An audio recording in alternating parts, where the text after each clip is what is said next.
आवाज विशेष कार्यक्रम में आपका स्वागत है और विशेष में आज हमारे साथ है अम्बेडकरइट पार्टी ऑफ इंडिया के नेशनल प्रेसिडेंट धीमान विजय मानकर साहब। विजय मानकर साहब की जो विशेषता है वो तो आप सबको पता है, लेकिन फिर एक बार आपको बता देते हैं कि जहाँ भी इंटेलेक्चुअल समर्थन की बात आती है और किसी भी मुद्दे का अगर इंटेलेक्चुअल समीक्षण करने की बात आती है तो विजय मानकर साहब इसमें सबसे पहले चले आते हैं।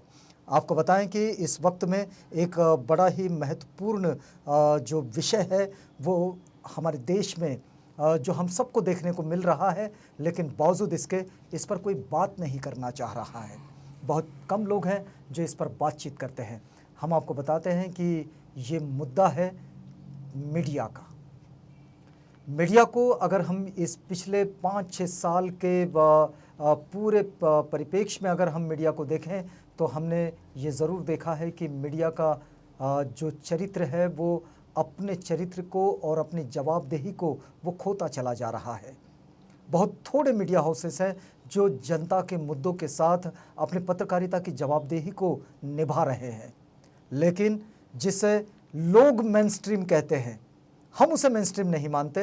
मेनस्ट्रीम वो मीडिया होता है जो जनता की बात करता है। जनता की बात करने वाला इस समय सोशल मीडिया है, इसलिए वो मेनस्ट्रीम पर आ चुका है। लेकिन जिसे लोग मेनस्ट्रीम मान रहे हैं वहाँ से जनता के मुद्दे गायब हैं।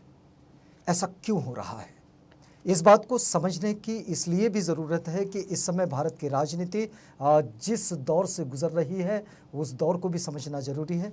आज हम लोग समझेंगे अम्बेडकरइट पार्टी ऑफ इंडिया के नेशनल प्रेसिडेंट धीमान विजय मानकर साहब से इसी मुद्दे को कि गैर ज़रूरी मुद्दे मीडिया पर अब मुद्दे क्यों बनते जा रहे हैं। सर, कार्यक्रम में आपका स्वागत।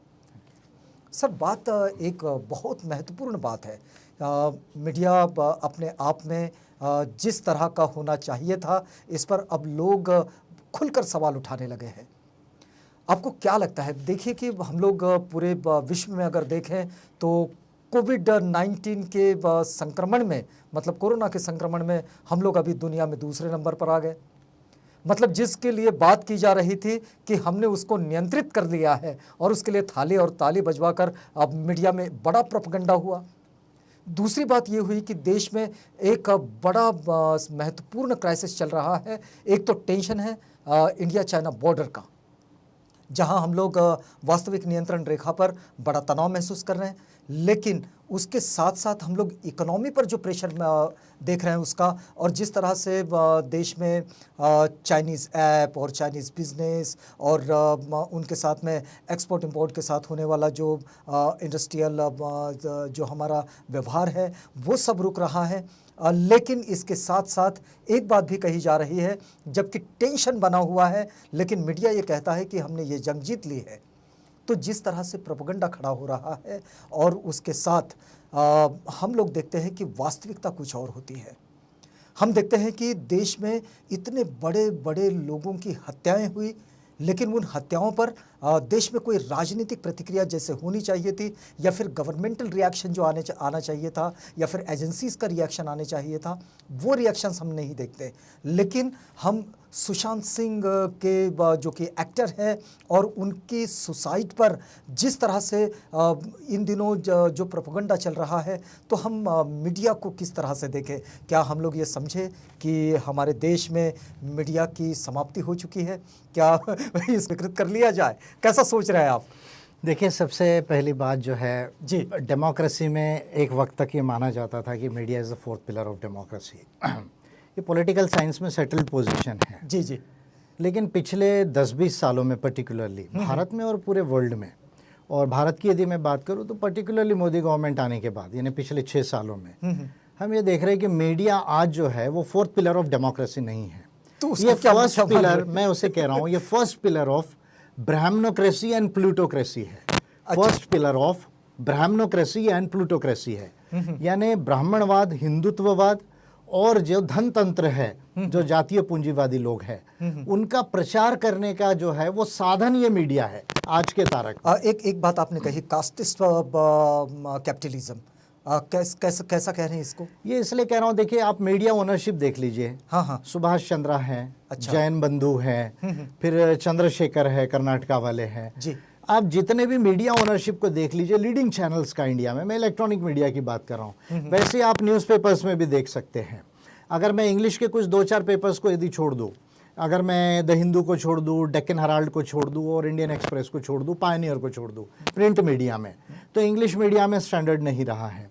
हिंदी मीडिया जो है वैसे ही जो है 2-4 पेपर्स यदि छोड़ दिया जाए, मुझे लगता है आप ज़्यादा अच्छे से नाम ले पाएंगे उनके, जी। तो उनका भी यही हाल है। और इलेक्ट्रॉनिक मीडिया तो 100% जो है एनडीटीवी को छोड़ दिया जाए आज के तारीख में, और इंग्लिश चैनल जो है, जो आज तक का इंग्लिश चैनल है, जो इंडिया टुडे, उसका थोड़ा स्टैंडर्ड बचा हुआ है। अदरवाइज पूरा मीडिया क्लियरली दिखता है कि वो जो है हिंदुत्ववादियों के लिए, गवर्नमेंट के लिए और कास्ट कैपिटलिस्ट लोगों के लिए प्रचार कर रहा है। लेकिन वो देखते हैं कि जैसे मीडिया में हम लोग आज देख रहे हैं कि एक इमेज पर दूसरी इमेज, दूसरी इमेज पर तीसरी इमेज, तीसरी इमेज पर चौथी इमेज, इमेज पर इमेज तो बदलती जा रही है, लेकिन जो वास्तविक मुद्दे हैं वो वास्तविक मुद्दे उसके पास नहीं आ रहे। क्या इसको हम प्रोपेगेंडा तंत्र कह दिए, या फिर इसे हम वास्तव में मीडिया का वो जिसे आप कह रहे हैं कि ये ब्राह्मणिकल मीडिया हो गया? देखिए, दो चीज़ें, मीडिया का रोल क्या है, ये पब्लिक गुड है। ये माना गया है कि मीडिया जो है पब्लिक गुड है। जैसे एजुकेशन एक पब्लिक गुड है जी, वैसे मीडिया एक पब्लिक गुड है। पब्लिक गुड यानी जो सबके लिए उपयोगी हो, वो चीज़ को पब्लिक गुड बोला जाता है। लेकिन हम ये देख रहे हैं कि मीडिया से जो है, एक्चुअली मीडिया का रोल क्या है, सबसे इंपॉर्टेंट इंफॉर्मेशन को सही तरीके से पहुंचाना, और उससे जो है नॉलेज बेस्ड डेवलपमेंट करके लोगों अपना जजमेंट ले सके, यहाँ तक फैसिलिटेट करना, ये मीडिया का रोल है। आज मीडिया क्या कर रही है, इंफॉर्मेशन को मिस इन्फॉर्मेशन कर रही है, मैल इन्फॉर्मेशन कर रही है, डिस इन्फॉर्मेशन कर रही है। अच्छा, मिस इन्फॉर्मेशन, मैल इन्फॉर्मेशन, डिस इन्फॉर्मेशन, इन्फॉर्मेशन को डिस्टॉर्ट किया जा रहा है ताकि आपको जो नॉलेज बेस डेवलप होकर जो जजमेंट लेना है वो बिगाड़ा जा रहा है। ये सबसे महत्वपूर्ण बात है, यानी मेंटल कंफ्यूजन तैयार किया जा रहा है, मेंटल स्लेवरी तैयार की जा रही है। क्या ये सरकार के निर्देशन पर हो रहा है, ऐसा आपको लगता है? दोनों ही चीजें हैं, या फिर सिर्फ मीडिया अपने आप में इस बात को चला रहा है? देखिए, एक तो इशू ये है कि ये बिजनेस जैसा एंटरप्राइज हो गया है। तो जो लोग शेयर होल्डर्स हैं, शेयर होल्डर्स चाहते हैं कि हमारा टीआरपी ज़्यादा हो, हमको प्रॉफिट मिल जाए। अच्छा, ये नहीं देखा जाता कि स्टैंडर्ड यानी क्वालिटी ऑफ जर्नलिज्म क्या है, ये देखा जाता है कि क्वालिटी ऑफ प्रॉफिट क्या है। ये यहाँ का जो फर्क है वो एक इशू आ रहा है। दूसरा, मोदी गवर्नमेंट ने जो है ऑलमोस्ट ऑल जो है सारी मीडिया को चाहे परचेज कर लिया है, चाहे कोई जो है इनडायरेक्ट डर से उनको दबा के रखा है। दोनों चीज़ें हैं। इसलिए आप देखेंगे कि जहाँ पर जैसे भारत की इकोनॉमी, सारे इकोनॉमिस्ट लोग ये कह रहे थे कि ये स्लाइड होने वाली है डिमोनेटाइजेशन के बाद से। आपको यदि याद हो तो हमने भी एक बहुत बड़ा इंटरव्यू किया था बिल्कुल 2016 में, और जो बात मैंने कही थी कि ये स्लाइड होगी, वो स्लाइड होती आ रही है आज तक।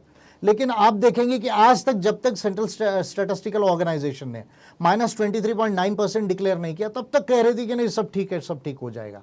तो यहाँ ये क्लियर हो रहा है कि मोदी गवर्नमेंट जो है, या इंडिया चाइना में बॉर्डर पर क्या हो रहा है एग्जैक्टली, जिसका इंफॉर्मेशन आपको पता नहीं लगने दिया जा रहा है। तो मोदी गवर्नमेंट जो है या तो परचेज कर लिया या तो उनको डरा के, दोनों चीज़ें।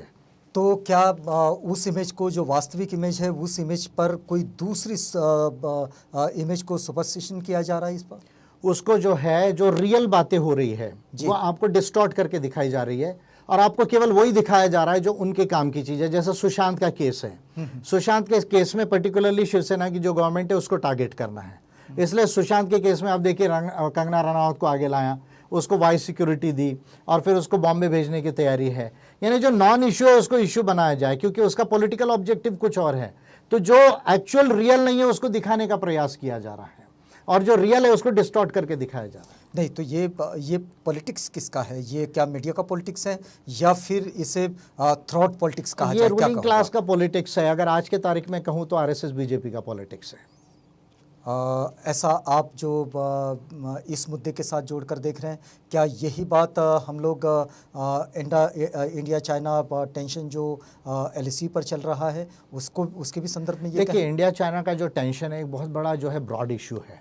एक तो ब्रॉड इशू है क्योंकि इंडिया और चाइना की जो बॉर्डर है वो 4057 किलोमीटर है। उसमें जो डिस्प्यूटेड बॉर्डर है, वो डिस्प्यूटेड बॉर्डर जो है, अगर अरुणाचल प्रदेश और अगर हम सिक्किम का एरिया ले तो लगभग जो है वो 1500 किलोमीटर वहाँ डिस्प्यूटेड बॉर्डर माना जाता है, और लगभग 500-550 किलोमीटर सेंट्रल रीजन जिसको बोलते हैं, यानी उत्तराखंड का जो रीजन है, वहाँ डिस्प्यूटेड बॉर्डर का इशू है। फिर जो लद्दाख में हो रहा है, या अक्साई चीन जो चाइना के कब्जे में है, या जो अभी चुम्बी वैली और जो राखी नाला या पेंगोंग सो जो एरियाज़ का आ रहा है, वहाँ जो है चाइना ऑलरेडी हमारे जो लाइन ऑफ एक्चुअल कंट्रोल है उसके अंदर में है। तो ये एक पर्सपेक्टिव जो है बॉर्डर का पर्सपेक्टिव है। दूसरा पर्सपेक्टिव इसमें जो है वो ट्रेड का पर्सपेक्टिव है, क्योंकि चाइना सेकंड लार्जेस्ट इकोनॉमी, और 10 सालों में अगर यही ग्रोथ रेट रही तो अमेरिका को वो क्रॉस कर लेगी, और उसके बाद में वो मिलिट्री पावर भी जो है अमेरिका से ज़्यादा हो जाएगा। तो अमेरिका चाइना को बैलेंस करना चाह रहा है, उसको लिए जो है वो इंडिया जो है अमेरिका के साथ मिलके और जो क्वाड का एक फार्मूला बनाया है जिसमें साउथ कोरिया को, जापान और ऑस्ट्रेलिया को साथ में रखा है, चाइना को बैलेंस करने का जो है वो कोशिश हो रही है। तो एक तरह से ये हमारे 2 बायलैटरल इशू है और एक मल्टीलैटरल इशू है, तो उसको हमको उसी नज़रिए से देखना चाहिए। तो क्या हमारी फॉरेन पॉलिसी में हम लोग कहीं गड़बड़ा गए हैं? फॉरेन पॉलिसी तो आप देखिए कि पर्टिकुलरली चाइना से रिलेटेड जो है वो कांग्रेस के पीरियड में भी जो है वो सक्सेसफुल नहीं हुई, ये नेहरू के पीरियड से ही चलते आया। एक समय था जब इंदिरा गांधी के पीरियड में जो है ये सक्सेस हो सकती थी, लेकिन इंदिरा गांधी को स्पेशल इनविटेशन भी दिया था चीन आने का, लेकिन वो नहीं जा पाई। उसके बाद नरसिम्हा राव के पीरियड में जो 1993 का जो ट्रैंक्विलिटी एंड पीस एग्रीमेंट हुआ, और उसके बाद से लेके जो है थोड़ा थोड़ा जो है वो सुधार आया, लेकिन फिर मोदी गवर्नमेंट आने के बाद फिर से जो है वो बिगड़ना शुरू हुआ। अभी देखिए 43.5 स्क्वायर किलोमीटर ज़मीन जो है, जिसमें अक्साई चीन का जो एरिया है, मंसेर रीजन जो बोलते हैं वो, सिकांग वाली जो है वो कश्मीर का एरिया जो है वो, और अभी जो लेटेस्ट जो है ये राखी नाला और ये जो सब पेंगोंग सो मैं बोल रहा हूँ, वहाँ 645 स्क्वायर किलोमीटर, यानी लगभग 43,645 स्क्वायर किलोमीटर ये चाइना के ऑक्यूपेशन में है। और चाइना जो है वो ये पूरा जो रीजन है लद्दाख का, वो कहता है कि हमारी और आपकी बॉर्डर नहीं, ये बॉर्डर आपकी और पाकिस्तान के बीच में है। तो ये जो है एक बड़ा इशू है। और दूसरा, अरुणाचल प्रदेश के ऊपर और सिक्किम के ऊपर चाइना ने रिकग्निशन नहीं दिया है, जबकि हमने वाजपेयी के पीरियड में 2003 में तिब्बतियन ऑटोनॉमस रीजन जो है, जिसको तिब्बत कहते हैं, उसको जो है रिकग्निशन दिया 2003 में। जी। तो ये ऐसा जो है वो इश्यूज़ है, और फिर मिलिट्री का एक अलग इशू है। तो क्या ये इस इशू को इसको ठीक नहीं किया जा सकता था? इसको ठीक किया जा सकता है 2 लेवल पर। जो एक तो देखिए पूरा जो इंटरनेशनल बॉर्डर का एग्रीमेंट करना होगा चीन के साथ में, तो वो उसके 2 रास्ते, या तो आप डिप्लोमेसी लेवल पर कीजिए, या तो फिर अगर आपको लगता है कि आपका मिलिट्री पावर इतना स्ट्रांग है तो आप मिलिट्री से कर सकते हैं। पर अगर हम रियलिस्टिक देखें तो चाइना से मिलिट्रीली करना आसान नहीं है, लेकिन जिस सेकंड लार्जेस्ट पावर है। लेकिन जिस तरह से इस मुद्दे को मीडिया रखना चाह रहा है, आपको क्या लगता है कि मीडिया इस मुद्दे को ठीक तरीके से रख पा रहा है? नहीं, देखिए अब मीडिया जब बालाकोट में भी जब एयर स्ट्राइक हुआ था जी, उसके भी जो वेरियस फैक्ट्स आए, अभी अपना कंट्री का इशू रहता है, डिफेंस का इशू रहता है, इसलिए कई बार हम लोग भी उस पर ज़्यादा बोलने को टालते हैं जी। लेकिन बालाकोट में भी जो एक्चुअल स्ट्राइक हुआ था वो एक्चुअल जिस तरह से मिलिट्री ऑपरेशन होता है वो नहीं था। लेकिन आप गए बॉम्ब गिरा के आ गए सिंपल वे में। लेकिन कई बार साहब ये भी एक बात है कि जैसे मीडिया जिस तरह से मिलिट्री की और उनके एक्शन की जो रिपोर्टिंग करता है, वो रिपोर्टिंग भी कई बार घातक सिद्ध हो जाती है। हाँ, इसलिए तो जो है उसको थोड़ा सीक्रेट भी रखा जाता है और रहना भी चाहिए, उसको हम समझ सकते हैं। बट जैसे अभी ये केस में देखिए, जैसे प्रधानमंत्री ने कहा, सफ़ेद झूठ कहा कि वे हमारे कोई 1 इंच भी हमारे बॉर्डर के अंदर नहीं आया, जबकि आप अप्रैल की पोजीशन यदि देखेंगे तो अप्रैल के बाद ही चाइना जो है वो अंदर आ चुका था। इसलिए तो कह रहे हैं हम फॉरेन मिनिस्ट्री के लेवल पर, जो डिफेंस जो जनरल्स की जो मीटिंग्स हो रही है इसमें, कि आप अप्रैल के पोजीशन के पीछे जाइए। आप क्यों कह रहे हैं अप्रैल के पोजीशन के पीछे जाइए? क्योंकि जहां तक अप्रैल की पोजीशन थी उससे 8 किलोमीटर, कहीं 10 किलोमीटर, कहीं कहीं 18 किलोमीटर तक जो है वो चीन की सेनाएं अंदर आई हुई है। और अभी जो उस दिन हमने ब्लैक टॉक पहाड़ी जो पेंगोंग सो के फिंगर 4 में जो कैप्चर की है, वो हमारे एरिया की पहाड़ी है जिसमें हमने एक स्ट्रेटेजिक पोजीशन लिया। वो कोई चीन के एरिया का नहीं है, वो हमारे इंडिया के अंदर का ही एरिया है जहां हमने अपनी पहाड़ी पे एक स्ट्रेटेजिक पोजीशन को हासिल किया है। तो ये जो है, लेकिन इसको जिस तरह से पोर्ट्रे किया जाता है कि भाई अभी हम इसको लड़ाई कर देंगे, अभी इसको ध्वंस कर देंगे, तो अभी देखिए अब आपने ऐप्स को कम से कम 150-200 ऐप्स को जो है वो बैन किया।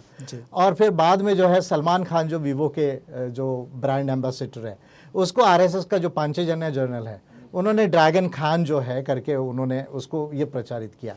मैं ये कह रहा हूँ, अगर आपको आमिर खान से इतनी दिक्कत है, या सपोज आपको आमिर खान से, सलमान खान से, या शाहरुख खान से, या कोई भी खान से यदि दिक्कत है, अगर वो वीवो के मोबाइल का प्रचार कर रहा है और आपको चीन से भी इतनी प्रॉब्लम है, तो मैं पहले ही कहा कि अगर आपको लगता है तो उसको एनिमी कंट्री डिक्लेयर करो, और सबसे पहले तो आप अपना जो एक्सपोर्ट है उसको बैन करो। अगर आपको लगता है कि ये इफेक्टिव स्ट्रेटेजी है इकोनॉमिक वॉर करना, तो इकोनॉमिक वॉर करना है तो सबसे पहले वो कंट्री ने एक्सपोर्ट को बैन करना चाहिए, खुद के एक्सपोर्ट को, और फिर उसके जो है इंपोर्ट्स को बैन करना चाहिए।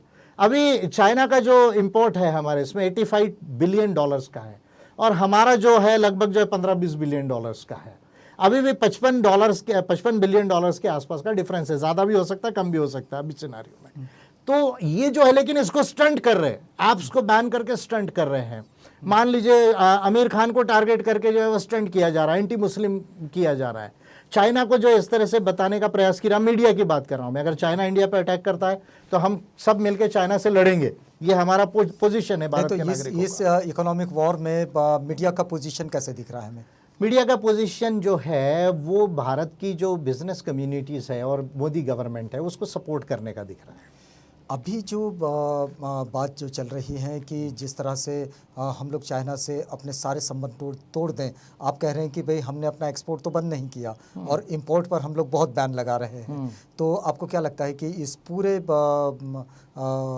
एक्टिविटी से हमारी इकोनॉमी पर क्या प्रभाव पड़ेगा? हमारी इकोनॉमी पर जो पड़ना है वो तो पड़ ही चुका है। ओवरऑल जो है अभी -23.9% पे हमारा जीडीपी आ गया है। क्या ये इसी का प्रभाव देखते हैं आप? इसका वन ऑफ द पार्ट है ये ओवरऑल जो कोरोना बंदी की गई गलत ढंग से जी। और ये इंडियन इकोनॉमी तो जीडीपी जो है डिमोनेटाइजेशन से ही नीचे आया, फिर गलत जीएसटी जो लागू किया उसकी वजह से नीचे आया, तीसरा जो बैंकिंग फ्रॉड है उसकी वजह से नीचे आया।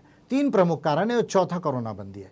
यानी नोटबंदी से लेकर कोरोना बंदी तक 2016 से लेके अभी 2020 तक जो है ये जो गलत डिसीजन मोदी गवर्नमेंट ने लिए उसकी ये परिणति, और इसमें चाइना का जो इशू है एक one of the minor issue है इसमें इकोनॉमिक्स को लेकर। यदि मान लीजिए कि यही स्थिति बनी रही तो आगे की स्थिति क्या बन सकती है इकोनॉमी को लेकर या इकोनॉमी को लेकर? इंडिया इकोनॉमी को लेकर अभी जिस तरह से इकोनॉमी डाउन हो रही है, क्योंकि जैसे कहा जा रहा है कि ये और भी माइनस चला जाएगा, बहुत ज़्यादा और माइनस जाएगा, और G20 कंट्रीज़ में सबसे नीचे आ गया है।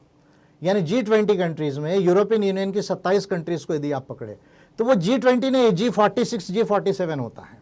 यानी 47 कंट्रीज़ में हमारा जो है सबसे नीचे आ गया है जीडीपी जो है वो, और -23.9% पे आया है। अब यहाँ से जो स्लाइड होगा तो यू कैन नॉट इमेजिन, आप अगर इसको नहीं संभाल पाए तो बैंकरप्ट भी हो सकता है आगे, अगर नहीं संभाल पाई मोदी गवर्नमेंट तो, और संभालने की इसको उम्मीद नहीं है क्योंकि इनको अकल नहीं आती, क्योंकि कह रहे हैं कि हैंड ऑफ गॉड है। अच्छा, तो हैंड ऑफ गॉड है तो फिर आपने अपना दिमाग तो छोड़ दिया। लेकिन इसको मीडिया ने कभी अपना टाइटल नहीं बनाया।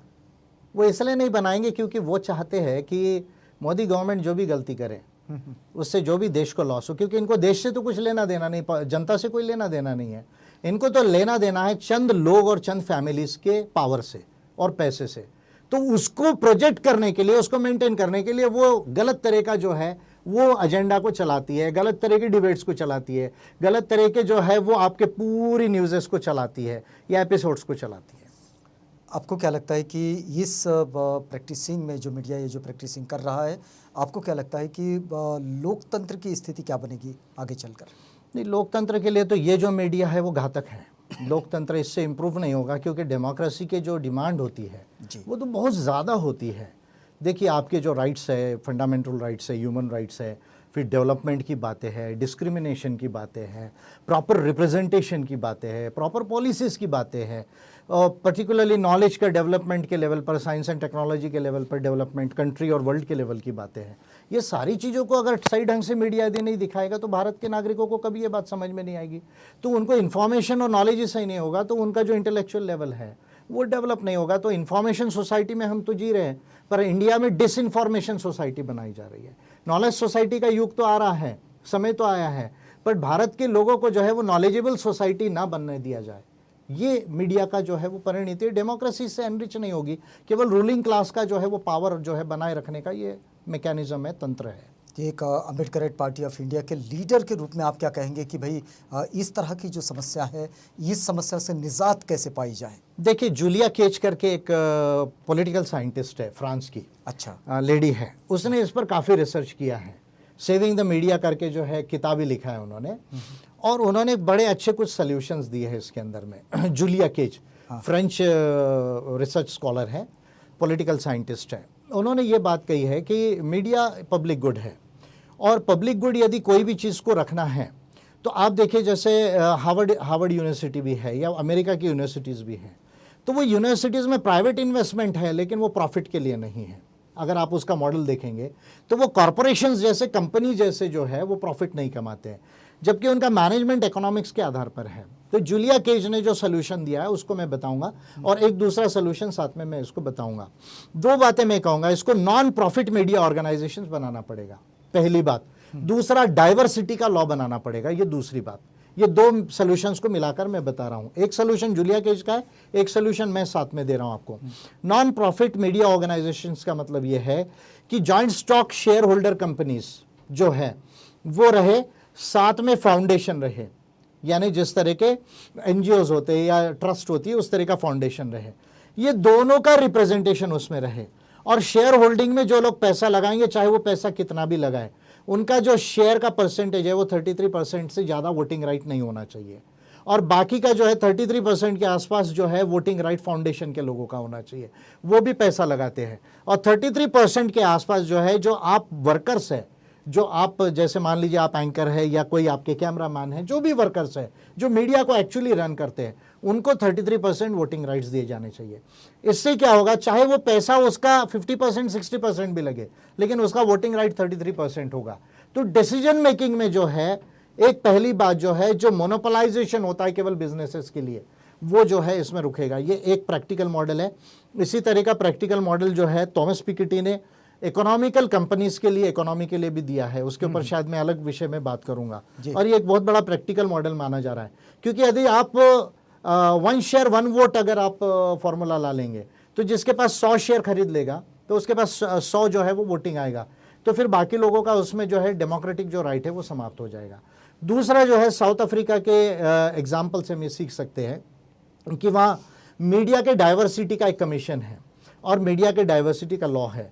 वो ये जो है वो इंश्योर करता है कि जो बोर्ड है, बोर्ड यानी आपका जो एडिटोरियल बोर्ड है, उस एडिटोरियल बोर्ड पे डाइवर्सिटी इंश्योर हो। यानी मान लीजिए कोई ब्लैक है तो वो भी उसमें जो है होना चाहिए, महिला होना चाहिए, कोई माइनॉरिटीज़ के लोग हैं वो उसमें होना चाहिए, कोई पुअर और लेबरिंग कम्युनिटीज़ के लोग हैं वो होना चाहिए, और साथ में जो सब्जेक्ट होता है, एडिटोरियल का जो एजेंडा होता है, वो भी उसमें जो है वो इनकॉर्पोरेट होना चाहिए। तो इसके लिए डाइवर्सिटी कमीशन और डाइवर्सिटी लॉ जो है साउथ अफ्रीका में बनाया गया, और भी कुछ कंट्रीज़ में जो है इसके अलग अलग मॉडल है। तो एक तो non profit media organisations and diversity का लॉ, ये यदि बनाया जाए तो ये पोजीशन इंडिया में सुधर सकती है, अदरवाइज नहीं सुधरेगी। और जब तक ये नहीं होता है तब तक सोशल मीडिया को हमको स्प्रेड करना पड़ेगा। तो ये कौन बनाएगा आपको? इसके लिए तो पार्लियामेंट जाना वही सोल्यूशन है। मैं तो बार बार वही कहता हूँ कि यदि पार्लियामेंट नहीं जाएंगे तो नहीं होगा। इस स्थिति में जब मीडिया इस तरह का रोल प्ले कर रहा है, हम देख रहे हैं कि सोशल मीडिया पर इतना सारा कंफ्यूजन भी है और इतना सारा इंफॉर्मेशन भी है, लेकिन उस इंफॉर्मेशन में बहुत सारे द्वंद्व हैं, बहुत सारे कॉन्फ्लिक्ट्स हैं, और कोई समझ नहीं पा रहा है कि यहाँ सही इंफॉर्मेशन किस पोर्टल पर है। मतलब ये भी स्थिति है। तो ऐसी स्थिति में जब मीडिया उधर भी इधर भी सब तरफ जब इतना कन्फ्यूज़न में जा रहा है, तो आपको क्या लगता है कि एक लाइन ऑफ एक्शन क्या होनी चाहिए? देखिए, एक तो मैंने ये एक सोल्यूशन बताया जी। दूसरी बात है, हर वक्त जो है, जैसे आप सोशल मीडिया को भी देखते हैं, हाँ। ये इंटरनेट का जो डोमेन है उसको देखते हैं। हाँ। मैं ये मानता हूँ कि इंटरनेट का डोमेन ये नॉलेज के लिए सबसे अच्छा है आज दुनिया में। जी। यदि हम उसको यूज़ करना जानते हैं तो कहीं तो आदमी के खुद के जो इंटेलिजेंस है, खुद का नॉलेज है और खुद का डिसीजन पर भी कुछ बातें डिपेंड होती है।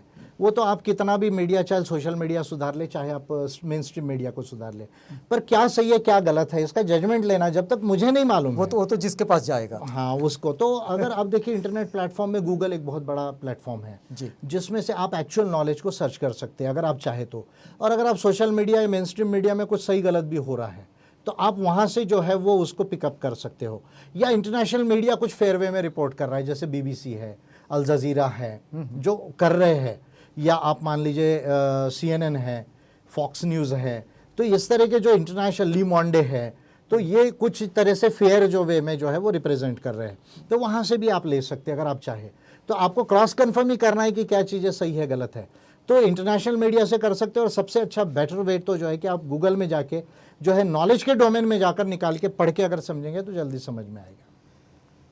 अभी इस समय में ये जो चैलेंज है, जिस चैलेंज को हम लोग देख रहे हैं कि ऐसा कोई वैकल्पिक स्थिति तो दिखती नहीं है, लेकिन इस समय में भी अगर मान लीजिए कि वो पॉलिटिकल पार्टीज़ या फिर वो पॉलिटिकल मूवमेंट जो अपने आप को खड़े करना चाहती है, इस स्थिति में भी तो आपको क्या लगता है कि उसमें मीडिया के साथ उसका अप्रोच कैसा होना चाहिए?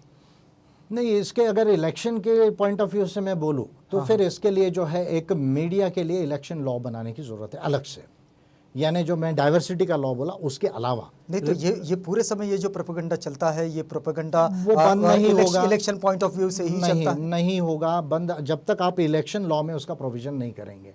आप देखिए ना, जब आप केयरफुली वॉच कीजिए, अभी बिहार इलेक्शन आ रहा है, आखिरी पीरियड में केवल बीजेपी और नीतीश कुमार को दिखाएंगे, बाकी पार्टीज का कुछ भी नहीं बताएंगे। फिर इनका जो पॉलिसीज़ है कुछ ना भी हो तो उसको बहुत हाइप करके बताएंगे, दूसरे लोगों का जो रियल पॉलिसीज़ है, रियल इश्यूज़ है, उसको नहीं बताएंगे। एक ही लीडर पर जो है मैक्सिमम जो टाइम है आपका जो है वो फोकस्ड रहेगा, तो पब्लिक को जो है वो समझ में नहीं आएगा। इसके लिए जो है वो पॉलिटिकल एंगल से अगर मैं बोलूँ तो जो रिप्रेजेंटेशन ऑफ पीपल्स एक्ट है, केबल नेटवर्क जो एक्ट है, और जो ट्राई है telecom regulatory authority of India, ये 3 लॉज को जो है अमेंड करके जो है, और कंपनीज एक्ट को भी जो है अमेंड करके इलेक्शन के लिए तो एक सेपरेट लॉ बनाने की ज़रूरत है कि भाई आपको ये सबको दिखाना पड़ेगा, पॉलिसीज़ को फेयर वे में प्रोजेक्ट करना पड़ेगा, एडवर्टीजमेंट आप हाई ज़्यादा रेट से नहीं ले सकते, जो इलेक्शन कमीशन डिक्लेयर करेगा वही रेट से लेना पड़ेगा, केवल एक व्यक्ति एक पार्टी पैसा दे रही है इसलिए उसी का मत आप एडवर्टीजमेंट दिखाइए, सबका एडवर्टीजमेंट के लिए स्लॉट रिजर्व रहने चाहिए। ये जब तक लॉज आपने, और इसको अगर वायलेट करता है मीडिया तो उस पर फाइन के प्रोविजंस होने चाहिए। इसके लिए यू रिक्वायर ए सेपरेट जो है लॉ।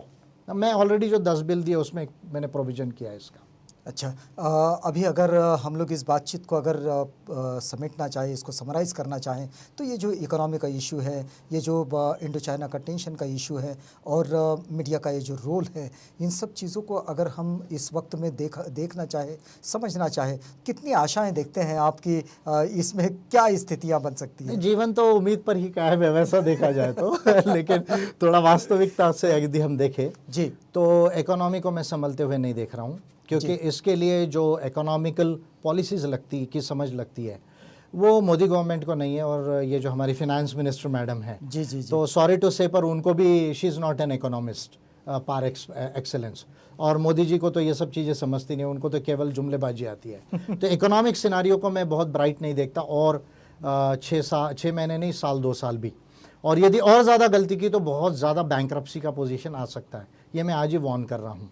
दूसरी बात रही मीडिया का, मीडिया मैंने क्लियर कहा, जब तक ये बातें non profit media organisations and diversity का लॉ और इलेक्शन के लिए इलेक्टोरल सिस्टम में जो एक प्रोविज़न होता है वो, जब तक ये 3 चीज़ें नहीं की जाए तब तक मीडिया में सुधार इंडिया में नहीं आएगा।